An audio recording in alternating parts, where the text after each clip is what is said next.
genetics accounts for sort of 40 to 50%, so it is pretty big. Circumstances like income level account for about 10%. And then these decisions of your day-to-day life and how you spend your time, that's about 40%. So it's not as big as genetics, but it's bigger than those life circumstances. If you're thinking like overall, it has a big effect.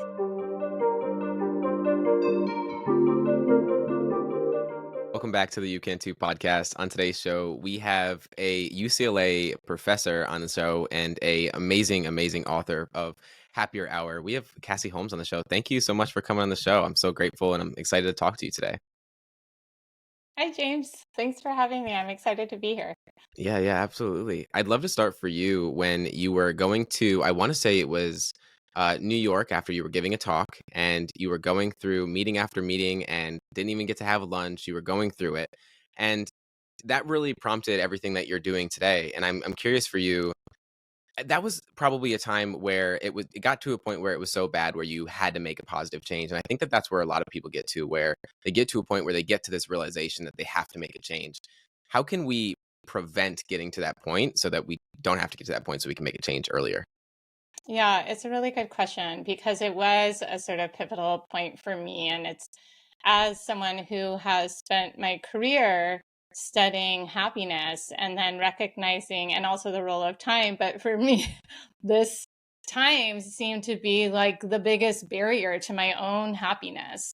And that what you're referring to is this sort of moment where I was living in Philly at the time. So it was earlier in my career. And I had gone up to New York to give a talk, and then it was like the rushing from the talk to these meetings to this networking dinner, and then to the train that would get me home to my 4-month-old and husband asleep in Philly. And I made the train, but I was just so exhausted and like looking out the window as the night lights are like whizzing by, and I'm like, I don't think I can keep up. It's just too much, and I have too little time. And I did consider sort of quitting everything with this idea that if only I had more time, then I'd be happier.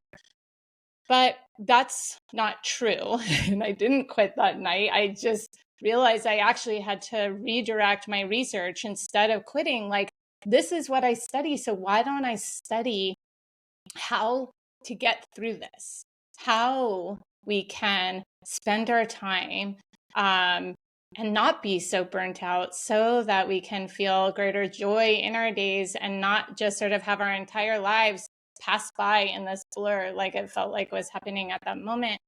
And it's a good thing that I didn't quit, because in that research, I have found, for instance, that actually those with greater, like, there is such thing as too much time. We looked at the relationship between the amount of discretionary time people have and their happiness. And yes, we see that those with too little time are unhappy, but we also saw that those with too much discretionary time were also less happy, because they were sort of, we are driven to be at least a little productive. That is, we are averse to being idle. And so, when you're spending all the hours of your day with nothing to show for it, undermines people's sense of happiness. And I realized that I found a great deal of joy in the work that I do, but I needed to focus on what that joy was. It was sort of, for me, it's the research of uncovering, like, how can we be happier? How can we spend our time better? But for so many, I think that is the crucial thing. So to answer your question, is really coming to terms earlier with what is important to you, so that you're not just reacting to what's coming in, and this sort of notion that if only I do more, then I will produce more, right? In our culture, there's this sort of assumption, there's even research to show this, that busyness has become somewhat of a status symbol. But that's like, by just doing stuff doesn't mean that you're going to get the outcome that you want, and you are likely to get burnt out. But if you invest in particular things that are in line with your purpose, in line with your values, then actually that's where you feel the sense of progress and fulfillment, even though your schedule is busy. So all to say, to answer your question, is identifying earlier what matters so that you know where to dedicate your time. Yeah, and it is powerful stuff. I definitely do believe that.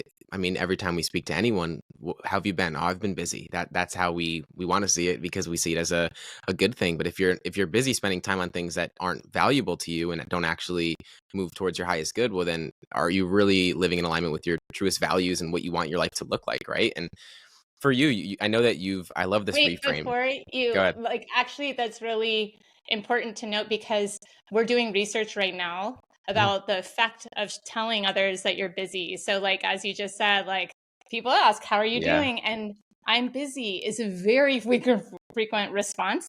And what's interesting in our work, we have found, and usually the person saying I'm busy is expressing that they're super stressed out and overwhelmed. Mhm. But what we're actually seeing in our research is that the other person hears that they're actually sort of communicating their self-importance. Like by saying, like, I'm saying I'm busy because I'm stressed and I'm looking for you to like support me and like be more connected because I'm, divulging this a negative emotion of stress and feeling overwhelmed. But if you're seeing like, oh, here she is showing off, she's so busy, so important, then you have actually what happens is this disconnection. So be aware when you're communicating your busyness and of the sort of misperception or miscommunication that happens.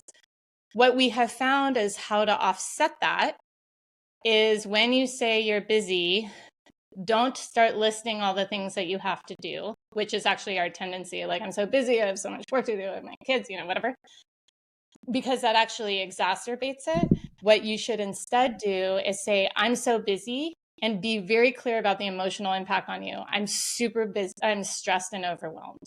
And that actually um, helps people know the reason that you're sharing your busyness. It makes them view you as more likable and them like you more and offsets this miscommunication. So just as a little tidbit, and it's current research, so I wanted to share it.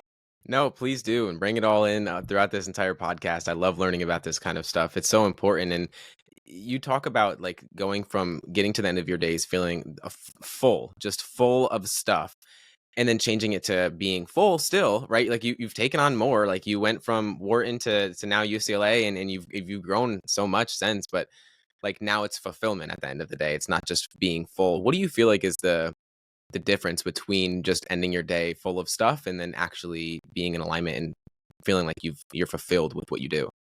Yeah, it's whether you have invested in things that matter to you. So I've shared this analogy before, which I think is really helpful, and folks may have heard it in other ways because it's like I shared in my class. It's like nicely shown in a short film, but basically, it's like there's a jar, Mhm. and into that jar, I can pour golf balls up to the top. And then if I ask you, is it full? You're like, yes. But nope. Then I pour pebbles, and the pebbles fill those spaces. Is it full? Yes. Then I pour sand, and Mhm. sand fills all those spaces up to the top. Is it full? And by this point, you're like, yes, it's full. But nope. One more step. I will open up a bottle of beer, pour it in, open up the other, and I explain this jar represents the time of your life. Those golf balls are those things that really matter to you, like your friendships, your family, the aspects of the work you do that are so in line with your purpose. Mhm. Um, the pebbles are the other important things, like your job, your house. The sand is everything else. The sand is all of that stuff that fills your time without you even thinking about it. And what's really important to note is that had I poured the sand into the jar first, all of the golf balls would not have fit. That is, you won't, if you let your time get filled, that won't leave time for the stuff that really matters to you. So what you really need to do is put your golf balls into your time jar first. For those activities that do really matter to you, put those into your calendar, your schedule, because and protect time from it, because all the sand will absolutely fill the rest. But at least this way, at the end of the week, your week won't have been filled with just sand. That's where you get the busyness, but not fulfillment. Like if you have invested in those golf balls, then at the end of the week, yes, still busy. And yes, there will be some sand because the sand fills all the other part, but at least you feel fulfilled because you're like, oh, I've done the work that matters to me. I've, had that amazing connecting dinner with a friend or a walk with a friend. Oh, I actually went for a run, even though I didn't think I had time, but I went for a run and it was like so energizing and nourishing. So it is about prioritizing and putting it and carving it into your schedule and protecting time for that stuff that matters. Oh, Yeah. and then what's the deal with the beer? The beer goes to show no matter how full your schedule is, you always have time for a drink with a friend. Yeah, I love that. And what your example is your coffee dates with your daughter, right? And being able to put that in, and I love the way that you think about it, because you realize that when you put it into how many more do I really have with my daughter? Putting that into perspective really allows you to prioritize it even more, even though you have 1,000 different things going on in a given day. What other areas do you find that people are able to optimize for prioritizing the things that matter most to them? And maybe it's a coffee date with your daughter. Maybe there's another example that you have, but I find that we get so caught up in, of course, we don't prioritize it, putting it first, but we get so caught up in acting like maybe we don't have that much clarity on what those things are, even, or maybe we don't, Yeah. if that makes sense. Yeah, totally. Like what does matter, right? Hmm. Um, there's several exercises in the book. Counting times left is one. Um, tracking your time to I actually sort of realize what are those activities that are satisfying, as opposed to me asking you, what do you like to do, which isn't all that Yeah. accurate, is if you actually see how you feel coming out of activities. Mhm. So time tracking. Something else that, and these are two that encourage folks to take a broader perspective of their time. So thinking, and actually I have research that shows when people think about their time in terms of their years in life overall versus hour by hour, they tend to be happier, they're more satisfied.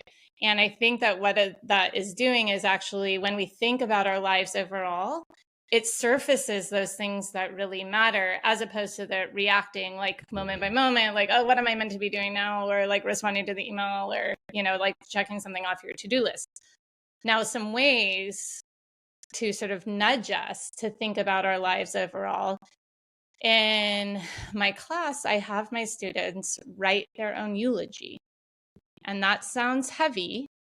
And so what this is like having them project forward to the end of their lives, and assuming that you live a long life. And how do you want to be remembered? Like, how do you want, someone who's at your memorial to like talk about you?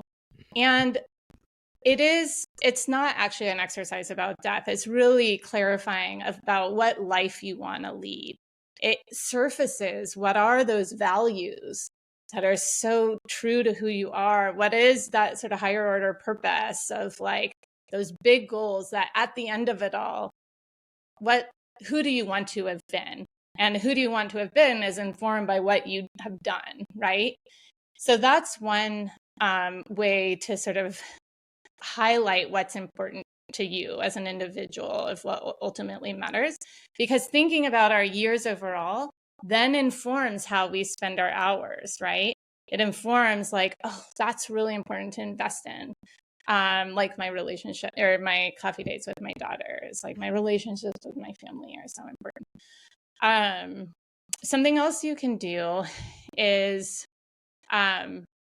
interview someone who has lived a full and long life, whom you respect and admire of like having done it well, and ask them, what are your sources of pride? What are your sources of regret? And what you find in that is their life. We can learn so much from people who have lived a life, as we're at the beginning, and you even more so, you're young, Yeah. as like there's a lot of learnings that we could have by someone looking back if we could just maybe not make the same mistakes. We're going to make mistakes, that's fine, and that's actually really important. And also taking that broader view of time highlights that those mistakes or those tough times aren't life defining. They are pieces in your broader narrative and in broader story. And taking that perspective allows us to get through those times and almost like learn from them. And in some cases, be better off from them. So taking that broader perspective of time. Yeah, I think it really is so powerful, and you have a bunch of this. One thing I loved about the book was you had a bunch of different exercises that you could actively do that allows you to.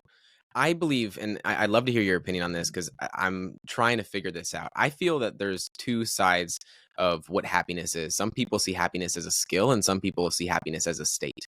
And I feel as though when you have exercises like you do in your book, it's like you're building the skill of happiness by tracking your time, by prioritizing the things that matter most to you. What from what you've learned and obviously researched, where do you find that happiness resides in the skill or more of a state? It's a skill. It's a Mm, choice. We can choose to be happier. And you look at what are the, like across the research, what are the inputs, the things that have effects on happiness. And when I'm saying happiness, is both how we feel during our experiences as well as satisfaction about. So life satisfaction as well as sort of mood over the course of general mood over the course of our days.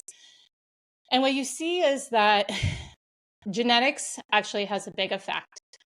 So whether you're sort of born as having a more naturally positive disposition versus grumpier one, but we don't have control over that. So circumstances. So, and that's almost picking up like a state, or some might say that personality or genetics is also a state, but circumstances like your income level, where you're living, marital status, those things do have an effect, but a significantly smaller one than people predict. Like this sort of idea that if only I make more money, then I will be happier. That's sort of the state notion. And what the research shows is that not having money, like actually low income, does have negative effects on your day-to-day well-being as well as life satisfaction. But then after a certain point, more money does not have as big of an effect as we think. Then there's this bucket of what we think about and what we choose to do in the day-to-day. And I frame this with respect to time because that's I view everything through the lens of time. yeah. Has a surprisingly big effect on how we feel both in and about our lives. And that's the part that we have choice in. We can, and this is where the skill is, like we can practice and be informed. That's hopefully where my science comes in, and my colleagues' research is informing us. Okay, how should we be thinking? How should we be behaving? What should we be investing our time in so that you are increasing your happiness, so that you're choosing, again, there's going to be some negative times. Not all activities are in the day are going to be fun. But sort of making decisions of how to feel better in it and about it. Yeah. There is like the aspect, like you said, like some of it is genetic and then other is choice. How much would you say, and I don't know if there's like a study on this, but what is that the percentage between choice versus genetic positioning? Yeah. And so Sonia Libomorsky did a meta-analysis, and in her book, she sort of like based off of the effect sizes, sort of, she did a pie chart of like the percentages, but it's sort of like if you look at the relative effect sizes of these various inputs, you see that genetics accounts for sort of 40 to 50%, so it is pretty big. Mhm. Circumstances like income level, etc., account for about 10%. And then these decisions of how you sort of think of like in your day-to-day life and how you spend your time, that's about 40%.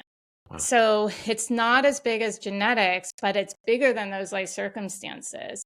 And so if you're thinking like overall, it has a big effect. And you can actually even like naturally grumpy people, if you're trying to offset your genetics, you sort of can. It's almost like a lot of the effects are like basically practicing what people with a more naturally positive disposition are sort of doing, but making it so that those skills are like available for someone who does have a sort of naturally more sort of cheery disposition.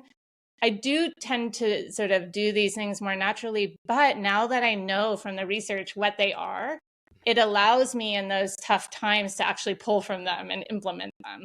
And then for naturally sort of grumpier people, it helps you use those tools to sort of offset the sort of more general tendencies that sort of like put you in that sort of less happy state. Yeah. I think so many people probably believe that, the amount of money that they make and the experience that they have and all of that is like 90% or so. And hearing that it's 10% is so affirmative to hear that you have so much more control than people want to give themselves credit for, almost because they want to lean into the easygoing of not believing things are positive or not trying to see the positive in things, because it's a lot easier to have a pessimistic mindset than an optimism or leaning towards the optimism side of things. I think that that's a belief in itself that it doesn't really serve a lot of people. Is there a commonly held belief that you found that is just not true about happiness? Yeah, well, that's actually a big one, is that money is the answer Yeah. to greater and greater lasting happiness, and particularly teaching at a business school, where my students are absolutely sort of investing in their careers so that they can have sort of improved sort of financial well-being in the future. And like I said, though, the research shows that, yes, not being able to sort of pay the bills to get food on your table, if you think about Maslow's hierarchy of needs, like there are these basic needs of health, like water, shelter, safe shelter. Safety. But so, and those do require money, right? Sort of being able to pay to go to the doctor and sort of cover your medical bills, being able to put food on the table, being able to pay your rent. But beyond that, there is the reason that money actually, there's a couple of reasons why money doesn't continue to sort of pay out in the ways that people expect, is because, one, we get used to things over time. So hedonic adaptation is our tendency to get used to our situation such that we stop noticing it. And so when you get a big raise, initially you absolutely feel it. And you're like, yes. And you experience the effects of having that additional money available. But then the research shows that in just a few years, people adapt to that their circumstances, and so that raise, they don't notice it anymore. And there's this sort of funny study where it's like, how much money would you need to make to be happy? The answer is it's always more than what they are currently making. So like somebody will be like, $200,000, and then you ask someone who's making $200,000, it's like $300,000. So Yeah. and then there's also the role of social comparison. So we assess how we're doing by looking at those around us, and how are we doing compared to those around us. Our financial well-being is very sort of, or some make it more visible than others, but it's like, oh my gosh, that house is bigger than mine. And, that car is fancier than mine. And so if you're always assessing how you're doing financially, and that person's salary, I heard that it's larger than mine, makes you feel bad, regardless of what your actual, like, absolute sort of state is. And what happens is that as you earn more, you move into a fancier neighborhood. So your comparison set is shifting. And the role of social media. We are watching the lives of riches, right? But it's not, it shifts what our sense of what is a sort of real normal reference point gets messed up. So social comparison and hedonic adaptation are things that undermine our happiness in lots of domains, and including the sort of misconception that money is the secret to ever and lasting, greater and lasting happiness. Yeah, I love the hedonic adaptation. I think that that's such a important thing to recognize because like you said, I think a lot of people they get to a certain point or they acquire a certain thing and then they get there and then they're like, this is everything, and then 2 weeks later it's nothing. And so Yeah, it's such an exactly. important thing to really take into perspective now rather than always putting something off. It's kind of going back to the state aspect of things, seeing it as a state rather than a skill. And I know that happiness, especially when you're able to see it in different time horizons, it changes the way that happiness plays out in your life. Yeah. How does happiness, and I'd love for you to dive into what that looks like of how the meaning of happiness changes throughout our lives. Yeah. Um, what we have found is that and actually it started with a really neat data set. Well, I don't even know if you'd call it a data set. It was a web crawler. So when the blogosphere, where people were expressing their emotions that way, this was sort of pre, Instagram, etc. That people would express their emotions. And I worked with Sep Kempar, who is a computer scientist, and he developed this web crawler that would see anytime in the English speaking blogosphere, someone expressed, I feel happy or I'm feeling happy, it would capture what they are expressing. Mhm. And what we saw in analyzing millions of expressions of happiness says that there were sort of two types. There are clusters. There was the excited happiness, like I'm so happy and excited, for X. And then there was the calm, sort of serene happiness, like I feel so happy and content. I feel so peaceful and happy. So this sort of calm versus excited happiness and age influenced one's likelihood of expressing happiness in one way or the other. And with additional studies, what we found is that younger people tend to experience happiness more as excitement. It is that high energy, louder sort of like version of happiness. People in their 20s significantly more likely to express excited happiness and calm happiness. People in their 30s, there was actually not a significant difference. They were experiencing both excited happiness and calm happiness. In their 40s, 50s, 60s, and increasingly, they were more likely to express calm, contented happiness than excited happiness. Now, this is important to recognize because it makes us more empathetic and understanding, not only of other people who are of different ages, but also of ourselves. Like as we're judging our future selves, or if you're in a state and like judging yourself based off of your past self of what Mhm. made you happy. Like I remember um, in my 30s, mid 30s, there was like a Friday night that I was so serenely happy, just on the couch with my husband and their baby next to us and enjoying a glass of wine. And it was so, from my prior self, it's like boring, Yeah. right? It's like, oh my gosh, I Yeah. remember as like a 25-year-old, I'm like, oh, I hope never to be that person that has that boring Friday night. Yet it was so perfect. And I was Mhm. absolutely happy and allowing myself to recognize that actually the way that we experience happiness changes.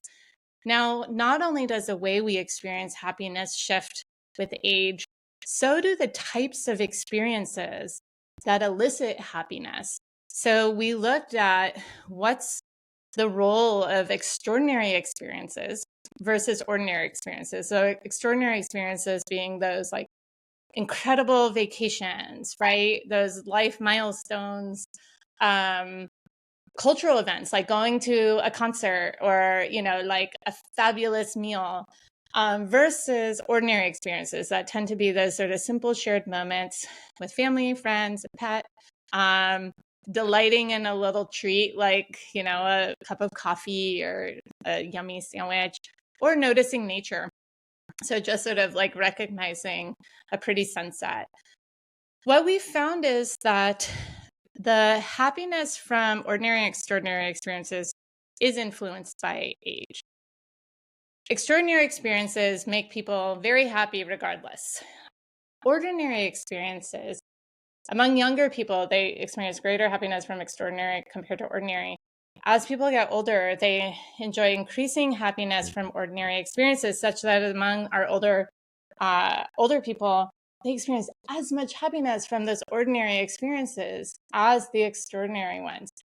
And this is important because those ordinary ones are more accessible. Talk about the role of money. Yeah. They don't cost as much money as those crazy vacations or concert tickets. But it wasn't about age per se.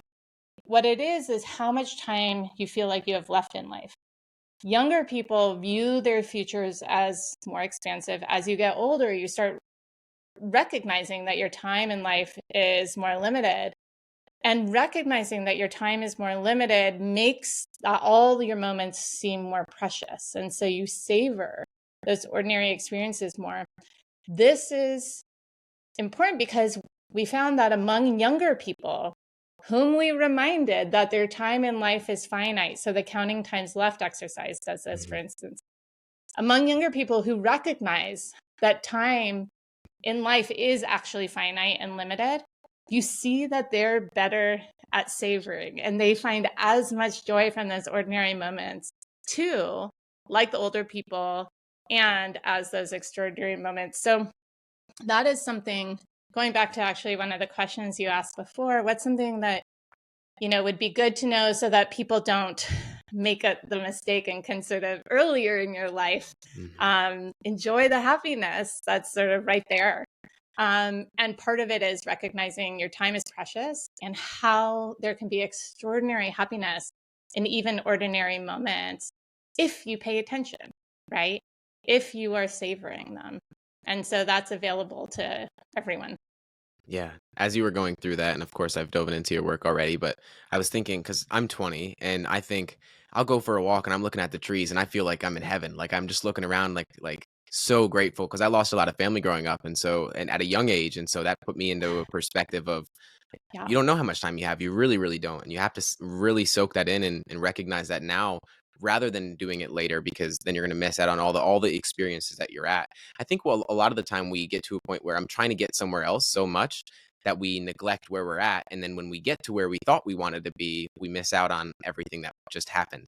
And I think that's a really big, important thing. Like, and you talk about this too, the difference between time poor and time affluence. It's like, when we think that we have all the time in the world, that's going to be the thing that we want. Like everyone thinks that they want retirement, and then they get to retirement and they're bored as hell. It's like, Yeah. what is that sweet spot of having enough time to enjoy, the coffee dates with your daughter, but also prioritizing the things that are meaningful to you? Yeah. So, and granted, we didn't look at this at different age groups, but now that we're talking about it, I'm like, that's its own research question. But what we Yeah. found across tens of thousands, looking at the American Time Use Survey, so tens of thousands of working as well as non-working Americans across all adults, so from 18 to old. Mhm. There we saw that it was those with less than about 2 hours of discretionary time were unhappy. Those with more than approximately 5 hours of discretionary time were less happy. So that's sort of pointing to between 2 and 5 hours Mhm. in the day to do with what you want is that sweet spot. And at first, it's like 2 hours sounds like a whole lot of discretionary time, but actually, if you're counting, like even in that crazy time of my life where I had like the train Mhm. time, train story, where I had like a 4-month-old and the high pressure job and my husband, like even during that time, if I were to calculate, okay, I got the morning cuddles, like 15 minutes of morning cuddles with my baby, a half hour of enjoying dinner and a glass of wine with my husband, 25 minutes of talking to my best friend on my commute, and then like 20 minutes of singing my baby to sleep. That's not that far off from 2 hours. And those are minutes that I wouldn't have wanted to spend in any other way. And so it is also like recognizing within the time that you're spending, Yeah. what are those good things, right? And so, yes, it is like you need to carve out and protect time for them. Those, again, you are younger, so the kid analogies Yeah. Yeah. are less, or examples are less relevant, but it's like that time with your friend, that you're like, oh my God, I'm so busy. I can't meet up for, like dinner. It's like, no, actually, you can. And when you do, the fulfillment from that time is so worthwhile. Like you do have the time. Or you said, like, going on a walk. It's like, oh, I don't have time to go for a walk outside. And then you do, and you're like, oh my gosh, I do have this time. And it gives you the energy so yeah, between 2 and 5 hours. But I would say that also start recognizing that there's the good stuff already in the time that you're spending. It's not like 2 new hours that come out of nowhere. Yeah, it's a lot of the awareness of it, right? It's being Yeah, intentional about being in the moment while you're in the moment instead of 2 weeks down the road, you recognize, oh man, I could have soaked that up a little bit more. I could have soaked that experience up and been more present for it. And you're right, the going on walks, like I used to think that I had to work throughout the entire day. I couldn't take a 20-minute walk between meetings or anything like that. And it revives me. It allows me to actually show up better for the meetings. And so I think that's totally. a really important part. And you touch on this too, like being able to find enjoyment in things that maybe you didn't find too much enjoyment in before. Maybe you listen to a podcast as you're doing something or something in that realm. Is there any other hacks that we can take advantage of when we're maybe commuting or doing the things that are the unhappier kind of tasks that we just have to do? Yeah, so the one that you just mentioned is a helpful one, bundling. And Hmm. so actually, if you look at time tracking research, it shows that on average, our least happy activities are commuting, um, work hours for Hmm. most people on average. Of course, not all work hours are created equal, and there are absolutely individuals for whom their work is a great source of joy. And then housework. And these are things that you do have to spend time on, right? Like if you have a job that requires you to be in office, you do have to get there, and there's that commute. The reason commuting experience is so painful is because it feels like a waste of time. You're just trying to get through it. So bundling, which is when you're doing something that you don't want to do and you bundle it with something that you do want to do, it makes that time more enjoyable. So during your commute, instead of that sort of mindless scrolling through radio stations, like be intentional and listen to an audiobook, or a really cool podcast like this one. Um, and then all of a sudden that time feels worthwhile. It's like when people say that they feel time poor, one of the things that they say they don't have time to do is to read for pleasure. Yeah. But if every time you got in the car or are on the subway, instead of like scrolling through social media, you like opened a book or turned on an audiobook, then you get to read for pleasure, right? And then you get that fulfillment. Or the podcast, it's like you're learning something, it's like inspiring. And so you know i've I am subject to this, and I've heard others. It's like you go from like commuting is like the worst to then you like get to where you're going and you're listening to a podcast, and then you stay in your car like 5 minutes longer because you're like, oh my God, I have to hear what happens. So bundling is something. And you can do that with chores too. I heard from a reader that she loved this strategy because her husband started loving ironing. It's like, what? Well, he bundled ironing with watching sports on TV. So on Saturday afternoons, he would set up the Mm. ironing board in front of the TV, and that was his time to watch sports. And so, and like ironing became like his time. So you can also do that with chores. Yeah, I mean, I was answering emails this morning, listening to a podcast that you were on. Like, it's being able to find those times and actually it's just being intentional about it. It seems as though like being intentional about the time that we have, because we have so little of it. But it almost feels as though, and I've been entertaining this idea as though a lot of people live as though they don't have an end date. Like the time is just going to continue moving on. And I feel there has to be some predictors about the happiest people when they get to the end of their life. And I know social connection and that is a really big important part of it. Is there any other predictors that you found that lead to just a happier life? Yeah, and it is honestly, social connection is such a huge part of it. There's a neat study, um, uh, the Harvard study of adult development, where it tracked a cohort of young men from Boston, some who were Harvard students, some who were uh, sort of in a tougher part of town, and it tracked them over their lives for 70 years. And you could track like what they were doing and how they were feeling. And so you could see what is the biggest predictor of satisfaction at the end of life. It was not wealth. It was not fame. It was having strong, supportive relationships. And it can come in the form of family, but it doesn't necessarily have to. You can have friendships that feel like family, right? It's people that know you and care about you and will support you, and that you know and care about and will support, right? That sense of belonging. It is so important. And what's so important to recognize is that it's easy to forfeit investing in those relationships when we feel so hurried. And, for you, someone who's young, this was particular, like that ambition, of like, oh my gosh, I have all these things that I need to get done.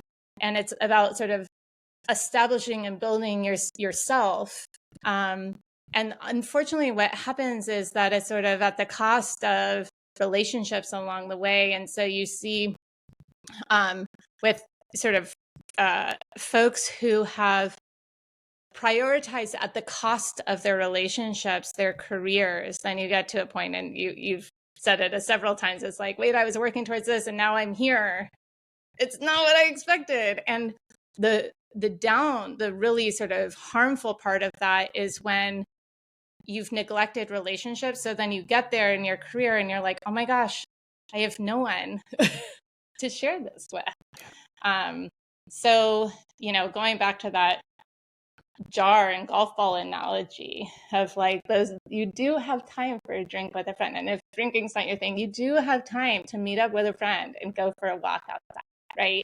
You do. And not only do you have time, and you might think you don't, it is so important that you invest the time. And when you show up to hang out with that friend, you guys are not on your phones being pulled out to these other things, that you are fully in it and getting the most out of that time. You're invested in that time that you've invested, by making the time. The not having the phone is a big part. I've heard you speak about this a little bit, where when the people have their phones versus when they don't have their phones, the experience that they actually have is broadly different, and it's Yeah. profound to say the least. And I love hearing just about this entire topic in itself, because I definitely, the ambition of wanting to achieve and go and go and go is something I know that you've definitely dealt with it as well. You're a doer. You always are going, right? And um, I've made it a priority to go golfing with my grandfather every week, because I know that if I don't say that this is going to happen, I'm just going to work right through it and not allow myself to actually put that first. It's almost like Robert Kiyosaki. It's like you have to pay yourself first kind of thing, and you have to put those things first. And that really is, you just have to make it a priority. Are there any things that you found that contribute to unhappiness? Well, mostly sparked by what we were just saying. I love like you're golfing with your grandfather. That's such a perfect example of that golf ball, right? It's like, Yeah. put it into the time jar, because sand will fill otherwise. That contribute to unhappiness. Phones. Like our phones. They are so helpful, Hmm. and they are so helpful. And so it's not like you throw it away always. But understanding the effect that they can have on our happiness, both by being distracting, pulling us out of the moment, even seeing the phone reminds you of all the other things you could and should be doing. Social media, when you are constantly watching the perfect pieces of others' lives, and clearly those perfect little snippets are not an accurate representation of their full lives. Um, it not only sort of makes us feel like we're missing out, but there's a talk about, I talked about the happiness from social connection. Yeah. Social media has been shown to make people feel lonely unless you use it to connect with existing relationships. So if you use it as a way to stay connected with a friend and keep up on how they are doing, it can be, and to communicate with them, it can be very effective at increasing happiness because of the social connection. But the large majority of time spent on social media is passive viewing, not, and from that, from social comparison, which I talked about before, it makes people feel worse about themselves and their lives and what they're doing. And it makes them feel more lonely. So both for distraction as well as messing with our reference point of how we're doing in life. Yeah. Not a good source of happiness. And it's also a time suck. That's maybe like the big thing. It's like people feel so busy, and then it's like, holy cow, I spent that much time on my phone doing scrolliness, and that's time that you could spend in another way. Yeah. Yeah, and you probably don't remember anything that you just watched to begin with.